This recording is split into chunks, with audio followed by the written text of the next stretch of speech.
नमस्कार दोस्तों, मैं अरविंद चौधरी आपका स्वागत करता हूं। चलिए बच्चों, बात करते हैं आज की जो क्लास होने वाली है स्टूडेंट्स, क्लास नंबर जो 7th होने वाली है सिलोलिज्म की, न्याय वाक्य की। ठीक है क्या? अब क्लास नंबर 7th में हम लोग क्या नया कुछ पढ़ने वाले हैं बच्चों? मैंने बोर्ड पर पहले ही मेंशन किया हुआ है, आप लोग देख लीजिए। रिवर्स सिलोलिज्म हम लोग पढ़ने वाले हैं। अब क्या होता है सर रिवर्स सिलोलिज्म, उसके बारे में बात करनी पड़ेगी।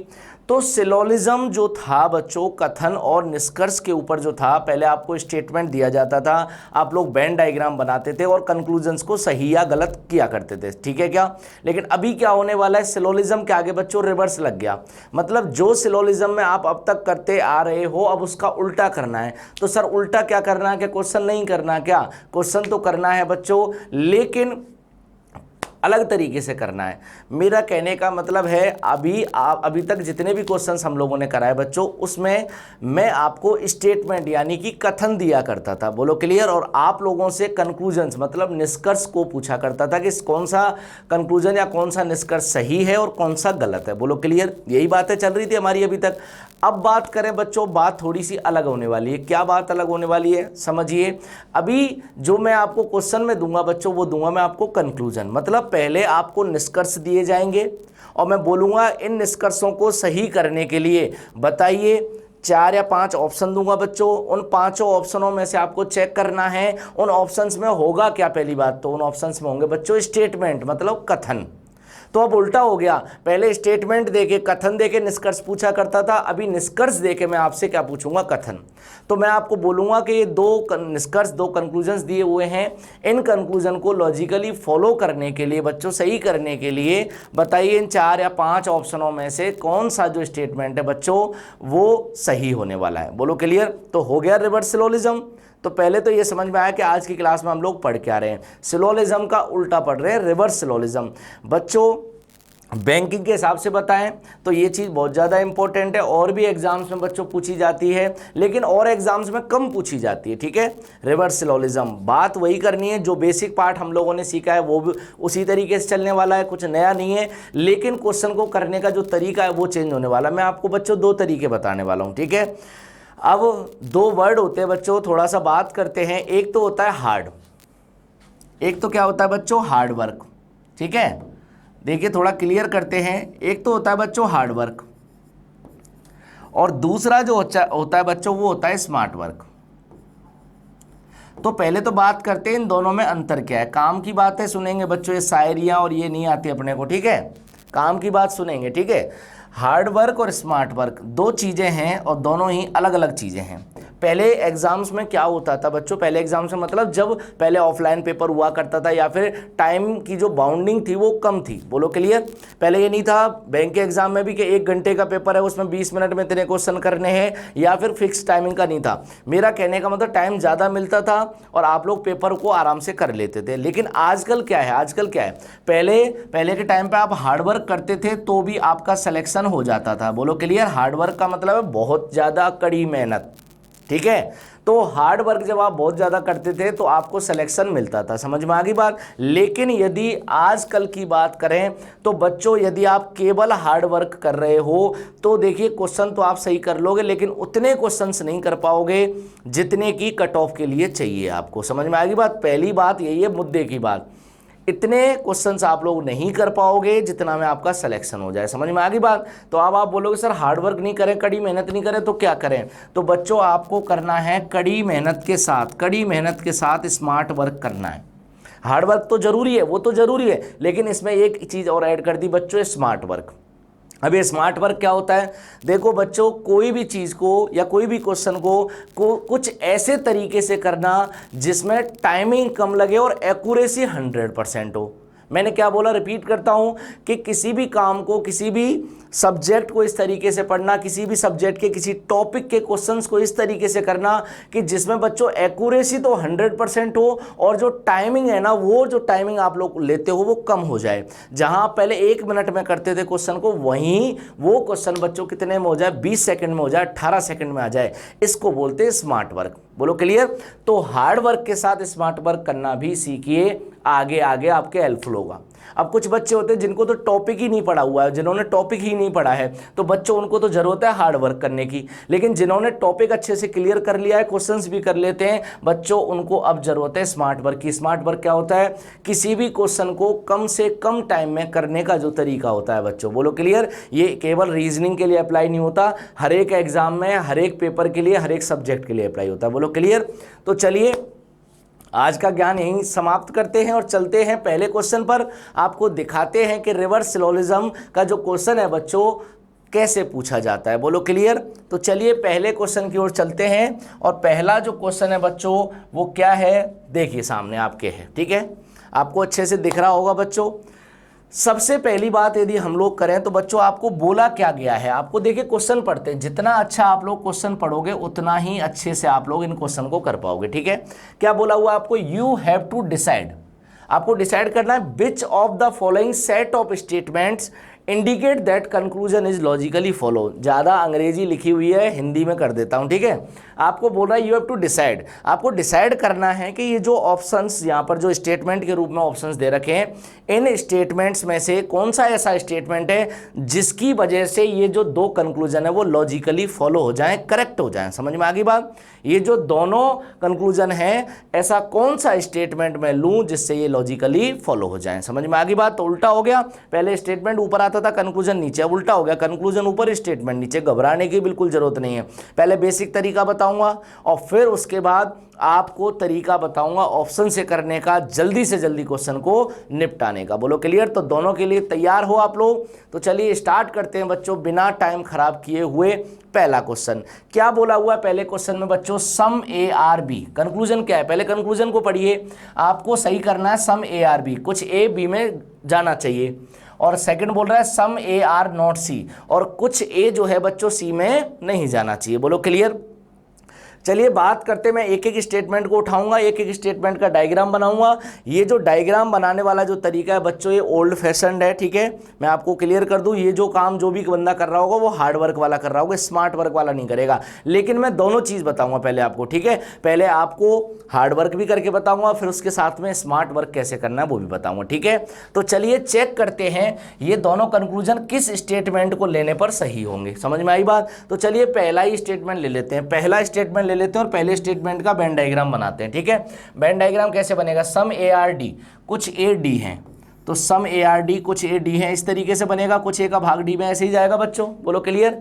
आगे बढ़ते हैं, कुछ डी क्या है? सी है, कुछ डी बच्चों क्या है? सी है। आगे बोला हुआ है कुछ बी ए है, कुछ बी ए है, मतलब इस तरीके से बन गया। अब बताइए क्या ये डायग्राम समझ में आया बच्चों? आपको समझ में आ रही है बात? ये इस स्टेटमेंट का डायग्राम है, ठीक है, डायग्राम हो गया। अब इस डायग्राम को देखते हुए मुझे चेक करना है दोनों कंक्लूजन्स को कि दोनों कंक्लूजन सही हैं कि गलत हैं, ठीक है। दोनों में से एक भी गलत हो गया तो भी मैं इस स्टेटमेंट की नहीं मानूंगा, सही है, दोनों सही होने चाहिए बच्चों, बोलो क्लियर। चलिए मैंने पहला देखा कुछ ए बी हैं, आपको दिख रहा है कुछ ए बी हैं। सर पहला वाला कंक्लूजन तो सही हो गया, दो कंक्लूजन है ना बच्चों, तो इसमें से पहला वाला तो ओके हो गया कि हाँ भाई पहला वाला बोल रहा है कि हाँ ये स्टेटमेंट सही है। सेकंड वाले की बात करता हूँ, कुछ ए सी नहीं है। ये बताइए ए और सी के बारे में कुछ बोला हुआ है क्या? नहीं। जब ए और सी के बारे में कुछ भी बोला हुआ नहीं है तो ए और सी के बारे में बोली गई सारी बातें किस में जाएंगी बच्चों? डाउट में। आइदर और की कंडीशन में पढ़ाया था, नहीं पढ़ा हो तो अच्छे से लेक्चर नंबर 3 देख लेना, लेक्चर नंबर 3 आइदर और की कंडीशन पढ़ाई हुई है बच्चों, बोलो क्लियर। तो ए और सी के बारे में कोई जानकारी नहीं है, जिनके बारे में कोई भी जानकारी नहीं होती उनके बारे में बोली गई सारी बातें किस में चली जाती है? डाउट में। तो ए और सी के बीच में कुछ ए सी नहीं है, यहाँ पर डाउट होगा और सिंगल डाउट हमेशा क्या होता है? गलत। तो बताइए इस स्टेटमेंट फर्स्ट स्टेटमेंट को लेने से क्या ये दोनों कंक्लूजन सही हुए क्या? नहीं हुए। इसका मतलब ये है बच्चों फर्स्ट जो स्टेटमेंट है, जो पहला ऑप्शन है वो गलत हो गया, वो फॉलो नहीं करा सकता दोनों को, ठीक है। चलिए सेकंड पर चलते हैं। सेकंड क्या कह रहा है बच्चों? ध्यान से समझिएगा। सेकंड क्या कह रहा है? सेकंड आपको बोला हुआ है, सेकंड स्टेटमेंट बोल रहा है, देखो ऑल बी आर ई, सभी बी को किस में डाल दो बच्चों? ई में डाल दो। सभी बी को किस में डाल दो बच्चों? ई में डाल दो। आगे बोल रहा है ऑल ई आर ए, सभी ई को ए में डाल दो। ये डाल दिया, लो सभी ई को बच्चों ए में डाल दिया। आगे बोला हुआ है सम ए आर सी, कुछ ए को सी में डाल दो। बन गया डायग्राम। जैसे ही डायग्राम बना बच्चों आप लोग चलिए आपके कंक्लूजन के पास। पहला कंक्लूजन क्या है? देखो यहाँ पर लिख लेता हूँ, दो कंक्लूजन बताए हुए हैं बच्चों आपको, ठीक है। पहला क्या बोल रहा है, सम ए आर बी, कुछ ए बी है। मैंने इस डायग्राम से देखा ऑल बी आर ए, सभी बी ए हैं, कुछ बी ए हैं तो कुछ ए बी हैं, ये बात भी सही है, मतलब पहला वाला तो राजी हो गया, इसमें भी पहला कंक्लूजन बन जाएगा इस स्टेटमेंट से। सेकंड, कुछ ए सी नहीं है, ए ये रहा और सी ये रहा। बच्चों आपको क्लियर पता है ए का कुछ भाग सी में जा रहा है। ऐसा जब भी रिलेशन होता है, इस तरीके से जब भी रिलेशन होता है तो आप लोग पॉजिटिव चीज बोल पाते हो कि कुछ ए सी हैं और कुछ सी ए हैं, some A are C and some C are A. बोलो क्लियर है? क्या आप ए के बचे हुए भाग रिमेनिंग पार्ट के बारे में बोल सकते हो क्या सी से? नहीं। तो कुछ ए सी है यहां से सही होगा। और ये क्या पूछ रहा है, कुछ ए सी नहीं है, इसका मतलब सेकंड वाला ये भी गलत हो रहा है। तो कंक्लूजन सेकंड वाला फॉलो नहीं कर रहा है इसको, इसका मतलब ये जो सेकंड स्टेटमेंट है वो भी बच्चों क्या हो गया, गलत हो गया। सेकंड स्टेटमेंट दोनों कंक्लूजन्स को फॉलो नहीं करा पाएगा। चलिए बात करते हैं बच्चों तीसरे की, कि जो तीसरा है बच्चों वो किस तरीके से। थर्ड की बात करते हैं, थर्ड में क्या बोला हुआ है, ऑल सी आर एफ, सभी सी को किस में डाल दो, एफ में। मैंने डाल दिया सभी सी को बच्चों किस में डाल दिया, एफ में डाल दिया, लो डाल दिया।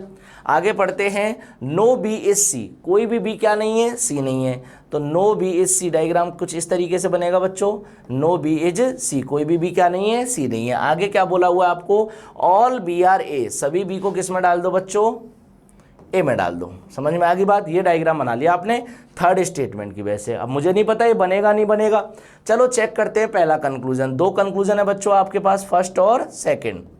फर्स्ट तो लगभग सबके लिए रेडी रहता है, सम ए आर बी, कुछ ए क्या है बच्चों, बी हैं, तो सभी बी क्या है बच्चों, ए हैं, कुछ बी क्या है, ए हैं, और कुछ ए क्या है, बी हैं। ये बताया मैंने डिटेल में लेक्चर नंबर 1 में, पढ़े होंगे तो बिल्कुल याद हो जाएगा।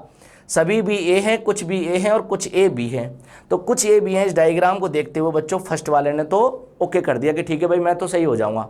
सेकंड की बात करते हैं, सेकंड क्या बोल रहा है, सेकंड बोल रहा है सम ए आर नॉट सी, कुछ ए सी नहीं है, कुछ ए क्या नहीं है बच्चों, सी नहीं है। चलो चेक करते हैं यहां पर, ठीक है। आप ये देखिए, क्या ए और सी के बारे में कोई डायरेक्ट रिलेशन दिया हुआ है, नहीं। सी और बी का जरूर दिया हुआ है कि कोई भी सी का भाग बी में नहीं जाएगा तो कोई भी बी का भाग सी में नहीं जाएगा। अब मुझे एक चीज बताइए, जब ए और सी के बीच में डायरेक्ट रिलेशन है ही नहीं, चलो इनडायरेक्ट चेक करते हैं। आपको पता है बी जो है वो किसके घर में रह रहा है, ए के घर में, तो जिस जगह पर बी रह रहा है, जिस जगह पर बी रह रहा है वो जगह किसकी है बच्चों, ए की है। जिस जगह पर बी रह रहा है वो जगह किसकी है बच्चों, ए की तो है। तो मैं कह सकता हूं ए के घर में, ए के घर में जिस जगह पर बी बैठा हुआ है, ए के घर में जिस जगह पर बी बैठा हुआ है वहां पर कौन नहीं आएगा, सी नहीं आएगा। तो मैं ये कह सकता हूं ए के घर का जो कुछ हिस्सा है, ए के घर का जो कुछ हिस्सा है उसमें कौन नहीं आएगा, सी नहीं आएगा, क्योंकि ए के घर का कुछ हिस्सा बी जो है बच्चों रह तो उसी में रहा है ना। तो ए के पूरे घर के किसी एक कोने में कुछ हिस्से में कौन रह रहा है, बी। तो मैं कह सकता हूं जिस हिस्से में बी रह रहा है वहां पर सी नहीं आएगा। बोलो क्लियर है? तो यहां से कहा जा सकता है कुछ ए ऐसे हैं जो सी नहीं है। वो कौन से वाले हैं, जहां पर बी बैठा हुआ है, उस जगह पर तो सी नहीं आएगा ना। कभी मना हुई है सी और बी के बारे में कि कोई भी सी बी के घर नहीं जाएगा, कोई भी बी सी के घर नहीं जाएगा। यदि सी बी की जगह पर आ जाता है, यदि सी बी की जगह पर आ जाता तो स्टेटमेंट गलत हो जाएगा। तो मेरा कहने का मतलब ए के घर में जिस जगह पर बी रह रहा है वो ए के घर की कुछ जगह है और उस कुछ जगह पर सी नहीं आएगा, तो कुछ ए सी नहीं है। यहां से सेकंड वाला भी कंक्लूजन क्या हो गया बच्चों, करेक्ट हो गया। सेकंड वाला कंक्लूजन क्या हो गया, करेक्ट हो गया। इसका मतलब जो फाइनल आंसर हुआ बच्चों, कौन सा स्टेटमेंट हुआ आपका, थर्ड। फाइनल आंसर क्या हुआ, थर्ड स्टेटमेंट। बैठ रही दिमाग में, समझ में आ रही बात? फोर्थ वाले का आप लोग डायग्राम बना के चेक कर सकते हो। जब ये थर्ड डायग्राम आ गया है आंसर तो यही आंसर होगा। बोलो क्लियर है? फोर्थ वाले चेक कर सकते हो, कोई दिक्कत नहीं है। अब क्या इतना टाइम लगाओगे क्या एक क्वेश्चन के लिए? ये तो हुआ आपका हार्ड वर्क, सीखना था बच्चों। देखो सीखना जरूरी है, सीखना था। और भी 4 क्वेश्चन करेंगे हम लोग, सिखाने के लिए ही तो बैठे हैं यार यहाँ पे, ठीक है। आपको सिखा देंगे, जब क्लास ओवर होगी ना तो आपको खुद को लगेगा हाँ सर ऐसा क्वेश्चन कभी भी आएगा, रिवर्स सिलोजिज्म उड़ा दूंगा चुटकियों में, ठीक है। तो चलिए बात करते हैं बच्चों, ये तो तरीका हुआ हार्ड वर्क का, ठीक है, ये भी आना जरूरी है, ये भी आना जरूरी है। अब कुछ नया सीखते हैं, कुछ नया सीखते हैं, ऑप्शन से आंसर निकालना सीखते हैं और सेकेंडों में आंसर निकलते हैं बच्चों, सेकेंडों में। समझ में आ रही बात आपको? तो चलिए चेक करते हैं, देखिए चेक करते हैं क्या ऐसा तरीका है सर जिससे हम लोग इसी क्वेश्चन को जिसको करने में हमें अभी टाइम लगा है इसको जल्दी से जल्दी किया जा सके। मैं इन ऑप्शंस को भी हटा देता हूं बच्चों जिससे आपको दिक्कत नहीं आएगी, ठीक है। देखिए ध्यान से समझिए, सबसे पहले क्वेश्चन को पढ़िए, कंक्लूजन को पढ़िए। कंक्लूजन क्या बोल रहा है? कंक्लूजन बोल रहा है कि कुछ ए बी में चाहिए, इसको कुछ ए किस में चाहिए बच्चों? बी में चाहिए, और कुछ ए सी नहीं है, होने चाहिए। बोलो क्लियर। जब कंक्लूजन नेगेटिव है एक, चलो ऊपर वाले को तो छोड़ो, सेकंड वाला जो कंक्लूजन है बच्चों नेगेटिव है। नेगेटिव मतलब क्या है? ये नकारात्मक है, नेगेटिव कंक्लूजन है। तो ये बताओ पहले तो, क्या कभी भी पॉजिटिव स्टेटमेंट से, पॉजिटिव कथन से कभी भी नेगेटिव कंक्लूजन, नेगेटिव निष्कर्ष निकल सकता है क्या? नहीं। इसका मतलब क्या है? यदि स्टेटमेंट पॉजिटिव है तो क्या वो नेगेटिव कंक्लूजन दे सकता है क्या? नहीं दे सकता। बोलो क्लियर है। यदि स्टेटमेंट में नेगेटिव होगा तभी आप नेगेटिव कंक्लूजन ले सकते हो। ये आपको पढ़ाया हुआ है। मैं बोल दूं आपको कोई भी ए बी नहीं है, स्टेटमेंट में, कथन में बोल दूं कोई भी ए बच्चों बी नहीं है, तो कंक्लूजन जो होगा, मैं बोलूं कुछ कोई भी बी ए नहीं है, तभी तो आप सही करोगे, क्योंकि आप कोई भी ए बी नहीं है पहले स्टेटमेंट में देख चुके हो। मैं आपको बोलूं कुछ ए बी नहीं है, तभी तो आप सही करोगे। क्यों सही करोगे? क्योंकि बच्चों जब कथन में नेगेटिव दिया होगा तभी तो कंक्लूजन नेगेटिव सही होगा, नहीं होगा। और यदि कथन ही पॉजिटिव दे रखा है तो क्या पॉजिटिव वाला जो कथन है, स्टेटमेंट है, क्या नेगेटिव निष्कर्ष फॉलो करवा सकता है? क्या नेगेटिव निष्कर्ष सही हो सकते हैं क्या? वहां से नहीं हो सकते। तो अब आप एक चीज ध्यान रखिएगा, हमेशा एप्लीकेबल होती है बच्चों, इन दोनों में से कौन नेगेटिव कंक्लूजन है? ये वाला नेगेटिव है। दोनों में से दोनों हो तो भी कोई फर्क नहीं पड़ता, एक है तो भी फर्क नहीं पड़ता। एक कंक्लूजन नेगेटिव है, इसका मतलब यह है कि ऐसा स्टेटमेंट ढूंढो जहां पर नेगेटिव में स्टेटमेंट दे रखा हो, नेगेटिव में बातें की गई हो। बोलो क्लियर। तो नेगेटिव में बातें की गई हो वो वाला स्टेटमेंट आपको आंसर के लिए ढूंढना है। इसका मतलब ये हुआ जहां स्टेटमेंट में पॉजिटिव बातें की जा रही होंगी वहां से आप नेगेटिव कंक्लूजन कभी नहीं निकाल सकते। बोलो क्लियर। नेगेटिव निष्कर्ष कभी नहीं निकाल सकते। तो ऐसे ऑप्शनों को हटा दीजिएगा जहां पर नेगेटिव बात हो ही नहीं रही है। नेगेटिव का मतलब होता है नो, हिंदी में नहीं। चलो चेक करते हैं फटाफट से।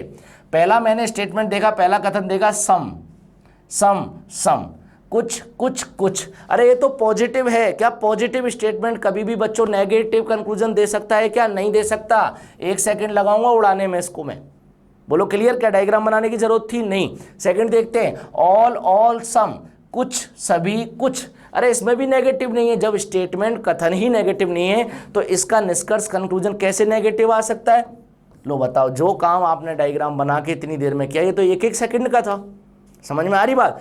चलो तीसरा चेक करते हैं, ऑल नो ऑल। इसका मतलब ये है यहां पॉसिबिलिटी है इसके क्वेश्चन के आंसर होने की। समझ में आ गई बात? और चेक करते हैं, इधर देखा आपने ऑल सम नो। इसका मतलब दो ऑप्शन है आपके पास चेक करने के लिए। एक तो आपको 4 ऑप्शन चेक करने पड़ रहे थे बच्चों, और एक आपको 2 ही ऑप्शन चेक करने पड़े। अब इसमें भी थोड़ा सा आप एक्स्ट्रा कर सकते हो। आप बोलो नहीं सर मैं तो चाहता ही नहीं हूं कि 2 ऑप्शन भी मैं बनाऊं, मैं तो चाहता ही नहीं हूं कि मैं 2 ऑप्शनों पर भी काम करूं। मेरे को तो तरीका बताओ आपके, मैं दोनों को ही आराम से बिना डायग्राम बनाए करा लूं। तो बच्चों थोड़ा सा सोचना पड़ेगा, ठीक है। बेसिक क्लियर होना चाहिए आपका। ये काम भी आप कर सकते हो बिना डायग्राम बनाए हुए। समझिए, देखिए कैसे। तीसरे की बात कर रहा हूं मैं, ठीक है। तीसरे की बात कर रहा हूं। तीसरे में क्या बोला है देखिए, समझिएगा। इन डायग्राम्स को आप अपने दिमाग में बनाना सीखिए। ऑल CRF, सभी सी को F में डाल दिया, सभी सी को किस में डाल दिया बच्चों? F में डाल दिया। फिर बोला है आपको ऑल CRF के बाद नो बी इज सी, तो सभी सी को आपने एफ में डाल दिया और नो बी इज सी। इसका मतलब अंदर से सी से बाहर की तरफ एक बी का रिलेशन बनने वाला है। फिर बोला है ऑल बी आर ए, सभी बी को किस में डाल दिया? ए में डाल दिया। तो देखो रिलेशन क्या बना है, समझिएगा रिलेशन क्या बना है। सभी सी किस में है? एफ में है। कोई भी जो सी है अंदर से रिलेशन बी में नहीं जाएगा, और सभी बी किस में है? ए में है। बोलो क्लियर। सभी बी किस में? ए में है। पहला कंक्लूजन देखो क्या बोल रहा है, सम ए आर बी। जब सभी बी ए में है तो सम ए आर बी मतलब सभी बी ए हैं, कुछ बी ए हैं और कुछ ए बी हैं। आप बोलो सर ये क्या तीतर सी उड़ा रहे हो? तीतर नहीं उड़ा रहा बच्चों, समझने की बात है। कितना जल्दी सोच सकते हो। सभी सी को एफ में डाल दिया, कोई भी सी बी नहीं है, और सभी बी को ए में डाल दिया, ऐसे समझो, ठीक है। सभी बी को ए में डाल दिया तो कुछ बी ए हैं ये भी सही है, और कुछ ए बी हैं ये भी सही है। पहला कंक्लूजन फॉलो, देखते हवा में उड़ा दो। सेकेंड की बात करते हैं, कुछ ए क्या नहीं है बच्चों? सी नहीं है। अब समझिए, सभी सी को किस में डाला था बच्चों? एफ में डाला था। कोई भी सी बी नहीं है और कोई भी जो सभी बी है बच्चों ए है। तो बी जो है वो किसके घर में बैठा है, ए के घर में। जितनी जगह पर बी बैठा है क्या उस जगह पर सी को आने देगा, क्या नहीं आने देगा। इसका मतलब ये हुआ ए के घर में जो बी वाली जगह है वहां पर सी नहीं आ सकता। इसका मतलब ये है ए के घर में कुछ जगह ऐसी है, कुछ ए ऐसे हैं जो क्या नहीं होंगे बच्चों, इनडायरेक्ट वे में सी नहीं होंगे।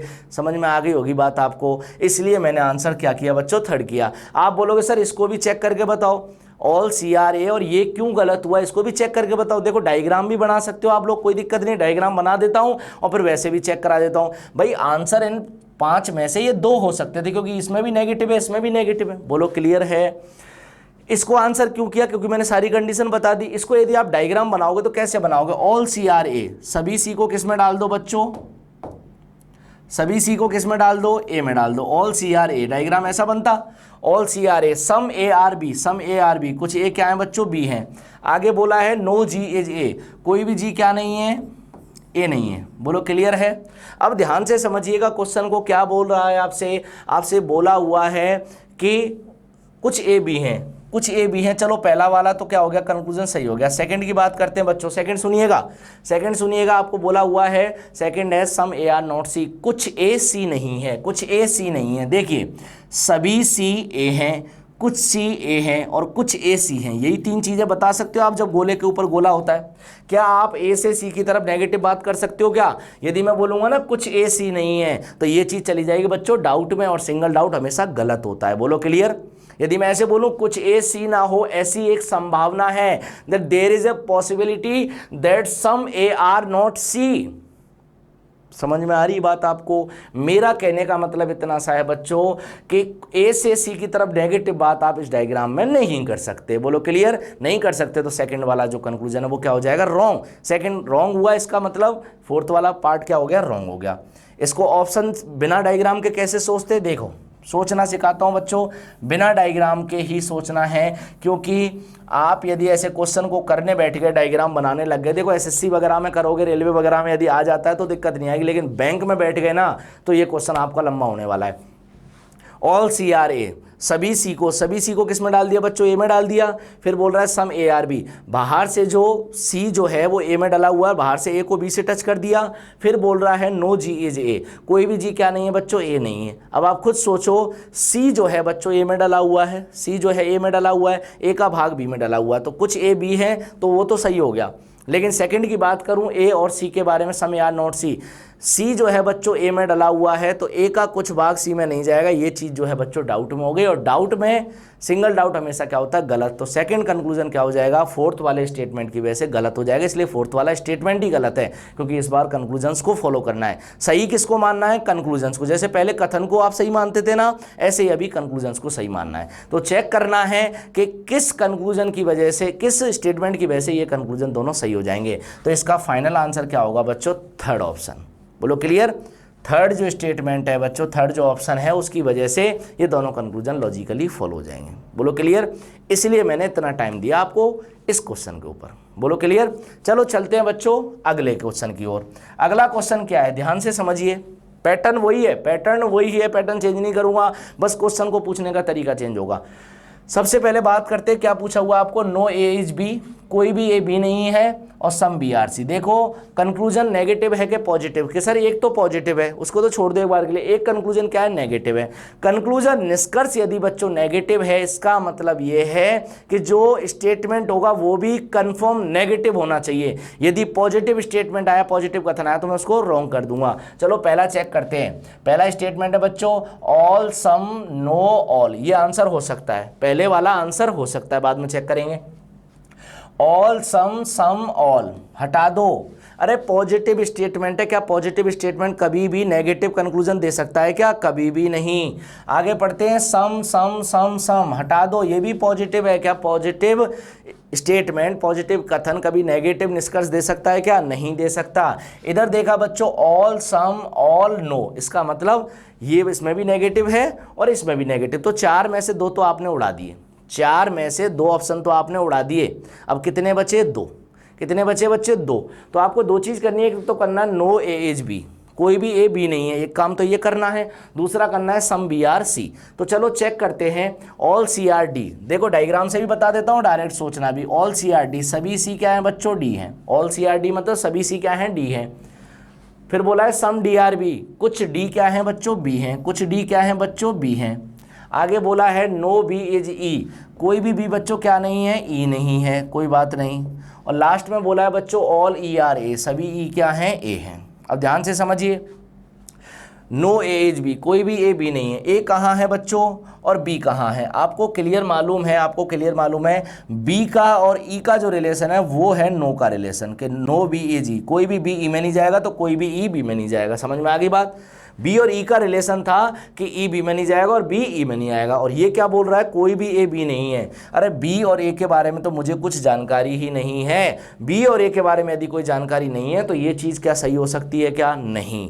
तो ये चीज़ किस में चली जाएगी, डाउट में। डाउट में जाते ही सिंगल डाउट हमेशा क्या होता है बच्चों, गलत। इसका मतलब क्या हुआ, इसका मतलब ये हुआ, ये कंक्लूजन रॉन्ग हो गया। किस स्टेटमेंट की वजह से, फर्स्ट की वजह से। तो फर्स्ट स्टेटमेंट को उड़ा दिया। अब ये नहीं कि इसको टिक कर दिया कि सर यही होगा फाइनल आंसर। अरे बच्चों नन ऑफ दीज भी दे रखा है ना, नन ऑफ दीज मतलब इन चारों में से कोई नहीं। तो इसलिए नन ऑफ दीज जब भी होता है, बैंक के एग्जाम में हमेशा मिलेगा आपको। तो आप लोगों को क्या कर लेना, चेक कर लेना है कि बच्चों ये जो दिया हुआ लास्ट वाला है ये भी होगा कि नहीं। तो इसको आप लोग फर्स्ट वाले को डायरेक्ट कैसे बनाते, बिना डायग्राम के। तो देखिए सोचिए, सभी सी को किस में डाल दो, सभी सी को किस में डाल दो बच्चों, डी में डाल दो। डाल दिया। आगे बोला है सम डी आर बी, सभी सी को डी में डाला था तो कुछ डी का भाग बाहर से ही टच कर दो बी की तरफ। फिर बोला है नो बी इज ई, कोई भी बी ई नहीं है और सभी ई को किस में डाल दो, ए में। तो बी और ए के बारे में कोई डायरेक्ट रिलेशन नहीं है। बी और ए के द्वारा बोली गई, उनके बारे में बोली गई सारी बातें डाउट, सिंगल डाउट हमेशा गलत होता है। इसका मतलब पहला कंक्लूजन गलत हो गया। कंक्लूजन पहला गलत हो रहा है, इसका मतलब इस स्टेटमेंट को गलत कर दो आप। समझ में आ गई बात। तो डायग्राम की ज़रूरत पड़ी क्या, नहीं। लेकिन फिर भी बता रहा हूँ डायग्राम से, जिससे चीज़ें क्लियर हो जाएं। जो फर्स्ट बार भी बच्चा पढ़ रहा है उसको भी अच्छे से समझ में आए। दोनों को लेके चलना है बच्चों। जिसको आता है अच्छी बात है और अच्छा करो, ठीक है। जिसको नहीं आता सीखो फिर अच्छा करो, ठीक है। पूरा टाइम है। चलिए इसको मैं हटा देता हूँ बच्चों यहाँ से और फोर्थ वाले की बात करते हैं। फोर्थ वाला चेक क्यों कर रहे हैं बच्चों, क्योंकि ऑप्शन में नन ऑफ दीज भी दिया हुआ है, ठीक है, इसलिए चेक करना पड़ रहा है। ऑल डी आर सी, सभी डी क्या है बच्चों, सी हैं। देखिए ऑल डी आर सी सभी हैं, ठीक है, ओके। सम डी आर बी, कुछ डी क्या है, बी हैं। तो इस तरीके से डायग्राम बनेगा, कुछ डी का भाग बी में इस तरीके से आएगा। आगे बोला है ऑल ए आर ई, सभी ए को ई में डाल दो। सभी ए को किस में डाल दो बच्चों, ई में। अब ए और ई तो दोनों नहीं है तो थोड़ी देर के लिए होल्ड कर लो, आगे पढ़ो। नो बी इज ई, कोई भी बी क्या नहीं है बच्चों, कोई भी बी क्या नहीं है, ई नहीं है, ठीक है, कोई भी ई नहीं है। अब इसको पढ़ लो, ऑल ए आर ई, सभी ए को किस में डाल दो बच्चों, ई में डाल दो। अब समझिएगा, अब समझिएगा, बी और ई का रिलेशन जो है, बी और ई का रिलेशन बच्चों क्या है, बी ई के घर नहीं जाता, ई बी के घर नहीं जाता। तो ये बताइए ई के घर में कौन रह रहा है, ए। जब ई ही बी से नहीं मिलता, क्या ए बी से मिल पाएगा कि नहीं। तो ए और बी में क्या रिलेशन हो गया इनडायरेक्ट वे में, नो ए इज बी, कोई भी ए क्या नहीं है बच्चों, बी नहीं है। कोई भी ए क्या नहीं है, बी नहीं है। तो फर्स्ट वाला जो आपका कंक्लूजन है वो क्या हो गया बच्चों, फॉलो हो गया। वही पूछा नो ए इज बी, कोई भी ए बी नहीं है। सेकंड पूछा है some B are C, some B are C आप खुद देख रहे होंगे, आप लोग खुद देख रहे होंगे। मैं मार्कर अलग चेंज करके आपको दिखा देता हूं बच्चों, आप लोग खुद देख रहे होंगे। बी और सी के बारे में, बी और सी के बारे में तो आपको क्लियर दिख रहा होगा, बी का भाग सी में जा रहा है, सी का भाग बी में जा रहा है। मतलब सेकंड वाला भी फॉलो हो गया, सेकंड वाला भी फॉलो हो गया। इसका मतलब ये है आपका जो फाइनल आंसर बच्चों हो जाएगा वो कौन सा हो जाएगा, फोर्थ वाला। बोलो क्लियर। फोर्थ वाला स्टेटमेंट जो होगा वो आपका फाइनल आंसर हो जाएगा, तो ये भी गलत हो जाएगा, ठीक। तो आंसर फाइनल क्या हुआ, फोर्थ। कैसे सोचते, जल्दी कैसे सोचते, तो देखिए फटाफट से दिमाग में चलना चाहिए पूरा डायग्राम। कैसे, मैंने बोला ऑल डी आर सी, सभी डी को किस में डाल दो बच्चों, सी में डाल दो। सभी डी को सी में डाल दिया। आगे बोला है सम डी आर बी, सभी डी को जब आपने सी में डाल दिया तो डी की तरफ से, अंदर की तरफ से क्या लीजिए, रिलेशन बनाइए। तो सभी डी को सी में डाल दिया, कुछ डी को सी से। तो जो सी का जो गोला है, सॉरी जो बी का गोला है वो डी से टच कर जाएगा अंदर वाले से। अब मैं बात करता हूं आपसे ऑल ए आर ई, इसके बारे में नहीं पता। फिर बोला नो बी ई जी, जो बाहर की तरफ बी बनाया है उसको ई से कैसे कर दीजिए, क्रॉस लगा दीजिए। और ई के अंदर किसको डाल दीजिए, ए को। जब ई के अंदर ए चला गया तो ए जो है बी के साथ क्या रिलेशन बनाएगा, कोई भी नहीं वाला। बोलो क्लियर। जब उसका ई बी ई से ही नहीं मिलेगा तो ई के अंदर रहने वाले ए से मिल पाएगा नहीं। तो कंफर्म है नो ए इज बी, कोई भी ए क्या नहीं है बच्चों, बी नहीं है। पहला कंक्लूजन सही हो गया। दूसरा बोला है सम बी आर सी, जब आपको पता है डी को आपने सी में डाला था और जो बी था वो दोस्ती करने गया था डी से, जब डी से दोस्ती करने गया, डी रह रहा सी के घर में, तो ऑटोमेटिक बी और सी की तो दोस्ती हो गई ना, इसलिए सेकंड वाला सही हो गया। ऐसे सोचना है। बोलो क्लियर कि सर पेपर में इतना टाइम मिल जाता है कि सोचने के लिए? अरे बिल्कुल मिलता है। पेपर में हाथ तो घुमा ही सकते हो ना, बस बगल वाले को बचा लेना कि बगल वाले की खोपड़ी तोड़ दो, है ना, कि ऐसे किया कि सर ने बताया था ये तरीका है और ऐसे गोला खींचना है, ठीक है, कहीं तुम्हें उठा के और बाहर ही फेंक दिया जाए कि हो लिया तुम्हारा पेपर, ये चक्रव्यूह चलाने लग रहे हो तुम, ठीक है। नॉर्मल तरीके से सोचना है बस, वहीं कि हाँ अच्छा ये ऑल डी है, इस तरीके से ये, ठीक। तो बच्चों इसका फाइनल आंसर क्या हुआ? फोर्थ। चलते हैं अगले क्वेश्चन पर। अगला क्वेश्चन भी बहुत ही अच्छा क्वेश्चन है, ध्यान से समझिए बच्चों। क्या बोला हुआ है आपको? सम टी आर बी सही करना है और no I is an E सही करना है। देखो बच्चों मैं इसको हटा देता हूं, ये क्या यहाँ पर गलत लिखा हुआ है, ठीक है, कोई बात नहीं, इतना तो आप लोग समझते हो, typing mistake. Some T are B, कुछ टी क्या है बच्चों? बी हैं। No I is an E, कोई भी आई क्या नहीं है बच्चों? ई नहीं है। ये दो चीजें आपको सही करनी, मतलब कंक्लूजन फिर से नेगेटिव। कंक्लूजन यदि फिर से नेगेटिव है तो ऐसा स्टेटमेंट ढूंढो जिसमें नेगेटिव बात करी जा रही हो, नो के बारे में, नहीं के बारे में हो रहा हो, तो वो तो आंसर होगा। और कौन सा आंसर नहीं होगा? जहां नेगेटिव बात नहीं हो रही होगी। तो चलिए चेक करते हैं। पहला ऑल सम, सम हटाओ भैया, हटाओ। ऑल सम नो हो सकता है, ऑल सम नो, नो बोला हुआ है ना तो हो सकता है, देखेंगे चेक करेंगे। इधर देखा ऑल सम नो, ये भी हो सकता है। इधर देखा सम सम नो, ये भी हो सकता है। और लास्ट में ऑल ऑल ऑल, मतलब आपने 5 में से 2 को तो उड़ा दिया, कुछ तो टाइम बचेगा बच्चों। 5 में से आपने 2 को उड़ा दिया। अब बात करते हैं दूसरे, तीसरे और चौथे की बच्चों, ठीक है। दूसरा क्या है? दूसरा बोला हुआ है ऑल आई आर बी, तो समझिए ध्यान से, दूसरे वाले का मैं आपको बना के बता रहा हूं डायग्राम से। ऑल आई आर बी, सभी आई को किस में डाल दो बच्चों? बी में डाल दो, ऑल आई आर बी। फिर बोला है सम आई आर टी, कुछ आई क्या है बच्चों? टी है। इस तरीके से डायग्राम बनाने के लिए मैंने बहुत सारे क्वेश्चंस बताए थे आपको, सीखे होंगे, नहीं सीखे तो first second third fourth fifth class देखिए बच्चों। फिर बोला है no T is an E, कोई भी टी क्या नहीं है बच्चों? ई नहीं है। कोई भी टी क्या नहीं है बच्चों? ई नहीं है, ठीक, ये चीज़ हो गई। अब मैं बात करता हूं आपसे कंक्लूजन नंबर फर्स्ट की। फर्स्ट निष्कर्ष, कुछ टी बी हैं, सम टी आर बी, कुछ टी बी हैं, कुछ टी बी हैं। टी ये रहा, बी ये रहा, अच्छा टी ये नहीं है, ये है, तो टी ये रहा, मार्कर चेंज कर लेता हूं बच्चों।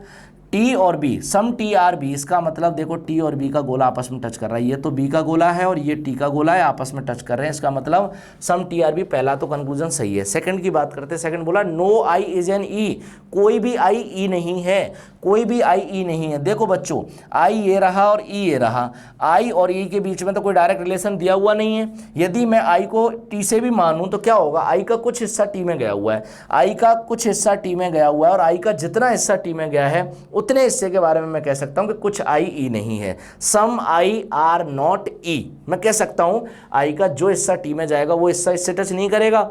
तो सम आई आर नॉट ई होता यदि लिखा हुआ तो मैं इसको कर देता सही और इसी स्टेटमेंट पर क्या लगा देता? टिक। लेकिन यहां बोला है कोई भी आई नहीं है। अरे आई और ई के बीच में तो डायरेक्ट रिलेशन है ही नहीं, तो इनके बारे में बोली गई सारी बातें किस में जाएंगी बच्चों? डाउट में, और सिंगल डाउट हमेशा गलत होता है। इसका मतलब ये हुआ सेकंड वाला जो स्टेटमेंट है वो इसका आंसर नहीं दे सकता, इसको लॉजिकली फॉलो नहीं करा सकता। बोलो क्लियर? डायरेक्टली किस तरीके से सोचते आपको पता होना चाहिए। सभी आई को किस में डाल दो? बी में। सभी आई को किस में डाल दो बच्चों? बी में डाल दो। आगे बोला है सम आई आर टी, तो कुछ आई क्या है बच्चों? टी है, तो सभी आई को बी में डाल दिया, तो कुछ आई टी है, तो अंदर से टी को आई के साथ सेट कर दो। फिर बोला है no T is an E, कोई भी टी क्या नहीं है? ई नहीं है। तो चलिए समझते हैं। अब आपको सबसे पहले पूछा है सम T are B, some T are B. आपको पता है जब सभी आई बी के अंदर हैं और आई का रिलेशन टी के साथ है तो टी ने रिलेशन बना लिया होगा। बोलो क्लियर है? समझ में आ रही बात? सेकंड की बात करूं, सेकंड और क्या बोला हुआ? No I is an E. अब आप खुद देखिए, जब सभी आई बी के अंदर है और आई का कुछ हिस्सा टी से कनेक्टेड है और टी किससे रिलेशन नहीं बनाता? ई के साथ रिलेशन नहीं बनाता। इसका मतलब ये है आई का जो भाग टी के साथ जुड़ा हुआ है, कुछ का भाग जो जुड़ा हुआ है वो रिलेशन ई के साथ नहीं बनेगा। तो मैं ये बोल सकता था कुछ आई ई नहीं है, सम आई आर नॉट ई, ये हो सकता था। लेकिन ये पूछ रहा है कोई भी आई ई नहीं है, तो ये बात क्या हो गई? डाउट में, और सिंगल डाउट हमेशा गलत होता है, इसलिए मैंने इसको रॉन्ग कर दिया। ठीक, चलो थर्ड चेक करते हैं। थर्ड क्या है बच्चों? देखो डायग्राम समझिए पहले तो, और फिर वैसे बात करते हैं। थर्ड आपको बोला हुआ, ध्यान से समझिएगा। थर्ड बोला हुआ है ऑल आई आर बी, सभी आई को किस में डाल दो बच्चों, बी में डाल दो। तो मैंने क्या किया, सभी आई को किस में डाल दिया बच्चों, बी में डाल दिया। ध्यान से समझिएगा। आगे बोला है सम आई आर टी, कुछ आई क्या है बच्चों, टी है, कुछ आई क्या है, टी है, कुछ आई को बच्चों टी में डाल दिया। सेम चल रहा है अभी तक तो, बिल्कुल सेम चल रहा है। फिर बोला है no B is an E, कोई भी बी क्या नहीं है बच्चों, ई नहीं है, कोई भी बी क्या नहीं है बच्चों, ई नहीं है। ये डायग्राम बना है इसका, ठीक है। तो इसमें तो ज़्यादा दिमाग लगाने की ज़रूरत ही नहीं है, सीधा सा फंडा है बच्चों। यदि मैं इस रिलेशन को आपके रिलेट करता हूँ इससे, तो सम T are B, some T are B को यदि रिलेट करता हूँ तो आप खुद सोचो कि पहला तो क्या है सम टी आर बी, कुछ टी क्या है बच्चों, बी है, कुछ टी क्या है बच्चों, बी है। तो कुछ टी बी है, आपको क्लियर दिख रहा है बी और टी का गोला कुछ के लिए बन सकता है, सही है। तो पहला कंक्लूजन क्या हो गया बच्चों, सही हो गया। सेकंड की बात करते हैं। सेकंड बोल रहा है कोई भी आई ई नहीं है, कोई भी आई ई नहीं है। तो मुझे एक चीज़ बताओ, बी जो है वो किसके घर नहीं जाएगा, ई के घर नहीं जाएगा। तो ई भी वापस बी के घर नहीं आएगा। तो ये बताइए बी के घर में कौन रह रहा है, आई, कंफर्म है। तो बी के घर में जो आई रह रहा है, क्या वो ई के साथ रिलेशन बनाएगा, नहीं बनाएगा, नहीं का रिलेशन बनाएगा। बोलेगा कोई भी आई ई में नहीं जाएगा। तो ये बात क्या हो गई, सही हो गई, क्योंकि आई जिसके घर में बैठा है वो भी ई के साथ उसी तरीके का रिलेशन बना रहा है कि कोई भी ई में नहीं जाता। तो ये इसके अंदर बैठा तो ये भी इसके अंदर नहीं जाएगा। तो कोई भी आई ई नहीं है। यहाँ से दोनों ही कंक्लूजन क्या हो गए बच्चे आपके, फॉलो हो गए, ठीक है। दोनों कंक्लूजन फॉलो हो गए। इसका मतलब फाइनल जो आंसर है आपका कौन सा हो गया, थर्ड वाला। डायरेक्ट समझ सकते थे, सीख सकते थे, कोई बड़ी बात नहीं है। सभी आई को बी में डाल दो, सभी आई को किस में डाल दो, बी में। फिर बोला है सम आई आर टी, और कुछ आई को टी के साथ भी रिलेट कर दो, ठीक है। फिर बोला है कोई भी बी ई नहीं है, तो सभी आई बी के अंदर आ गया, ठीक है, और कोई भी बी ई नहीं है। इससे ये पता चला कि आई जो है वो ई से रिलेशन नहीं बनाएगा। तो कोई भी आई ई नहीं है, ये बात सही हो गई। दूसरी बोली, पहली क्या बोली थी, सम टी आर बी। आपको पता है आई को बी में डाला हुआ है और आई के साथ टी का रिलेशन है, तो आई और टी का रिलेशन बन जाएगा, तो बी और टी का रिलेशन भी बन जाएगा। समझ में आ गई बात। चलिए बात करते हैं बच्चों अगले क्वेश्चन की। अगला क्वेश्चन क्या है स्क्रीन पर देखिए, ये है, ये भी अच्छा क्वेश्चन है बच्चों, प्रीवियस ईयर में पूछा जा चुका है। तो इसलिए मैंने यहाँ पर पहले आई ई ए बी सी डी से आप परेशान हो गए, अब थोड़े से शब्द भी हैं, ठीक है। ध्यान से समझिएगा। पहला क्या बोला हुआ है आपको, कंक्लूजन है some game can B circle. थोड़ा सा चेंज किया बच्चों, थोड़ा सा चेंज किया। इंपॉर्टेंट क्वेश्चन है और किसके ऊपर बेस्ड है बच्चों, पॉसिबिलिटी के ऊपर। पॉसिबिलिटीज मैंने आपको पढ़ाई हुई है लेक्चर नंबर 5 के अंदर, समझ में आ गई बात। 5th लेक्चर में मैंने बच्चों पॉसिबिलिटी पढ़ाई, आप लोग पढ़िएगा उस लेक्चर को, बहुत ही शानदार लेक्चर है वो, ठीक है। आप लोगों को पॉसिबिलिटी से प्रॉब्लम जितनी भी हो सारी खत्म होने वाली है, ठीक है, यदि आप उसको पढ़ लेते हो। चलिए बात करते हैं बच्चों क्या पूछा हुआ। देखो क्वेश्चन को समझने की बात, सबसे कह रहे थे सर एक जैसा क्वेश्चन, एक जैसा, थोड़ा चेंज करते हैं, चेंज कर दिया। देखो आपको बोला हुआ है some game can be circle, कुछ खेल के व्रत होने की संभावना है, कुछ खेल के व्रत होने की संभावना है। Some game can be circle, some game can be circle. आप क्या चाहते हो, आप चाहते हो कंक्लूजन में गेम और सर्किल के बीच में संभावना बन जाए, यही तो चाहते हो, गेम और सर्किल के बीच में। अब याद करो वो क्लास पॉसिबिलिटी की जिसमें मैंने बोला था बच्चों कि संभावना, पॉसिबिलिटी का मतलब क्या होता है, पॉसिबिलिटी किन दो लोगों के बीच में लगाई जाती है बच्चों, पॉसिबिलिटी उन दो चीजों के बीच में लगाई जाती है जिनके बारे में कथन ने, स्टेटमेंट ने आपको कुछ भी जानकारी न दी हो। बोलो क्लियर। मैंने बोला था, एग्जांपल लिया था पॉसिबिलिटी में, दोबारा ले रहा हूं, x is a boy, x एक लड़का है, ये एक स्टेटमेंट है, कथन है। और अब मैं आपसे निष्कर्ष पूछता हूं, कंक्लूजन पूछता हूं, एक्स के ड्राइवर होने की संभावना है। तो अब आपके दिमाग में एक चीज क्या आएगी, सर एक्स एक लड़का है, आपने बताया हमें, और अब आप पूछ रहे हो कि एक्स के ड्राइवर होने की संभावना है, पॉसिबिलिटी पूछ रहे हो, संभावना लगा रहा हूं मैं। इसका मतलब सर एक्स जो एक लड़का है वो ड्राइवर हो सकता है, क्योंकि संभावना जुड़ी हुई है। संभावना का मतलब ही क्या होता है, जिस चीज के बारे में जानकारी नहीं है, आपको केवल इतनी जानकारी थी कि एक्स एक लड़का है, और मैं क्या पूछ रहा हूं, उसी एक्स के ड्राइवर होने की संभावना है। तो आप बोलोगे सर बिल्कुल सही है, हो सकता है वो ड्राइवर हो सकता है वो डॉक्टर हो सकता है वो इंजीनियर हो। समझ में आ गई बात।